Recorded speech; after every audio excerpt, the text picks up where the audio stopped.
Dengue is back, and how? A familiar foe is stalking major Indian cities from Bengal to Delhi to Uttar Pradesh. Dengue cases are on the rise. Just how bad is it? Now, these numbers should give you an idea. Delhi and Assam have reported almost 300 cases in 1 week. West Bengal has reported 5,000 cases since the start of October. So clearly, Bengal is the worst hit. Now, let's focus on the fatalities. Doctors are saying that at least 45 dengue patients have died in West Bengal, while Delhi has reported its first death last week. So not only are cases rising, they are also claiming lives. In Uttar Pradesh, there is talk of a new strain of dengue. The doctors are calling it D2. Dengue is back, and how? Since cases are rising, we thought now is a good time to tell you more about this infection. Like I said, it's a familiar foe, but potent nevertheless. Let's start with some basic questions. What is dengue fever? Well, it's a vector-borne disease, meaning it is carried around by an insect. In this case, it's a particular type of mosquito called the Aedes mosquito. How common is it?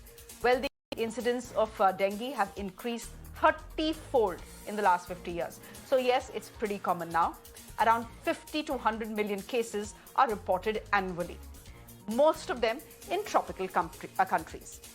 Now, coming to symptoms, the most common ones are headache, eye pain, nausea, joint pain, and rashes. In some severe cases, you may see additional symptoms as well, like say abdominal pain, bleeding gums, and fatigue as well. If you're suffering from these symptoms, visit a doctor and get yourself tested, which brings us to the next step, treatment. Well, there is no universal vaccine or medicine for dengue. Doctors usually advise a lot of rest, a lot of fluids, and perhaps a paracetamol to regulate your fever.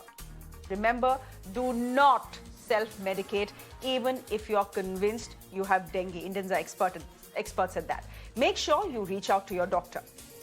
Finally, let's talk about prevention. Dengue is carried around by mosquitoes, you know. So to eliminate dengue, you must eliminate mosquitoes. How do you do that? By destroying their breeding grounds. The mosquito that causes dengue thrives in congested settings, mostly cities. They breed in stagnant waters or water-filled containers. It's important to note that these mosquitoes only breed in clean water. You may think they thrive in dirty or unclean water, but that's not the case. These insects breed only in clean water, so keep those tanks and containers closed, or make sure that you dispose of any stagnant water in your home. Let me go straight across to Dr. Sanjeev Bagai, who's joining us on the broadcast. Dr. Bagai, dengue is back. We are seeing deaths being reported because of dengue in Delhi. We have seen a first death in Delhi. We are seeing deaths in West Bengal. We have seen deaths in Assam as well. Can you help me understand if there is a new strain of dengue that we are dealing with, and whether this is more potent than its predecessor? Good evening. So as you have, this is from mosquitoes, and at risk are children below the age of 5. People who already had a past history of dengue infection, because that's called as a secondary dengue. There is a phenomenon known as antibody-dependent enhancement. So you become more severe in your second round of infection. There are 5 strains of dengue, dengue 1, 2, 3, 4, and 5. At the present moment in India, we are seeing parts of it as dengue 2. It keeps changing year to year depending upon the antigenicity. But the important point over here is that you can potentially get this infection 5 times around.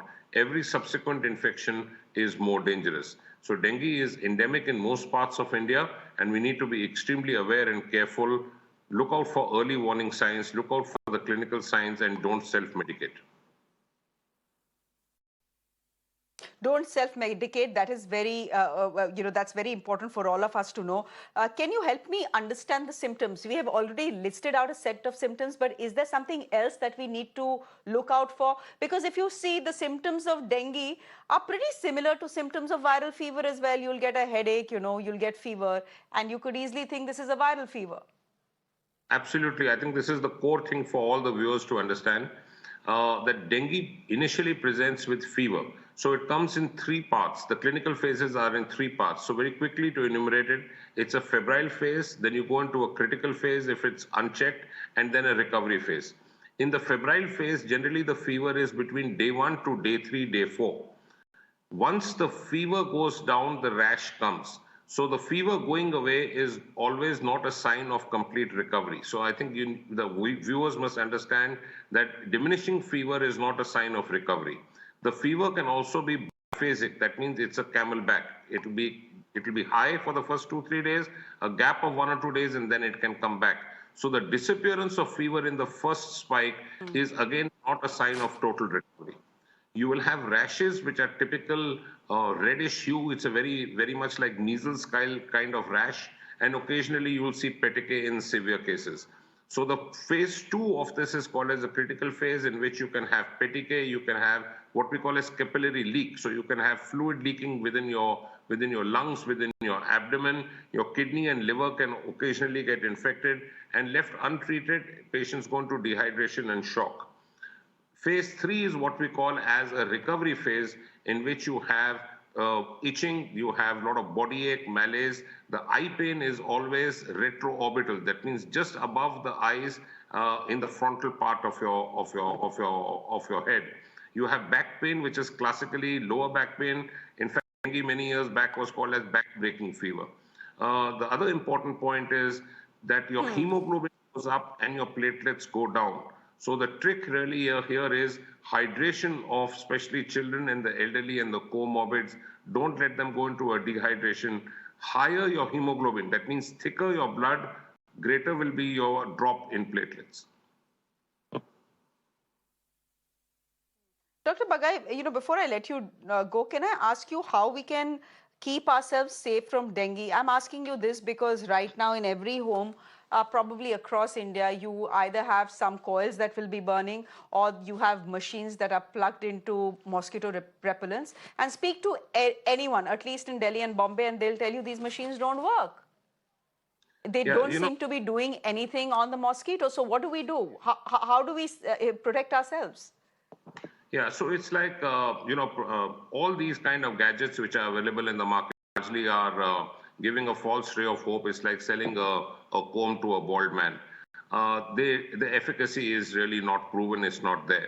What we need to do is as follows. Don't let water stagnate in the house and right outside your house.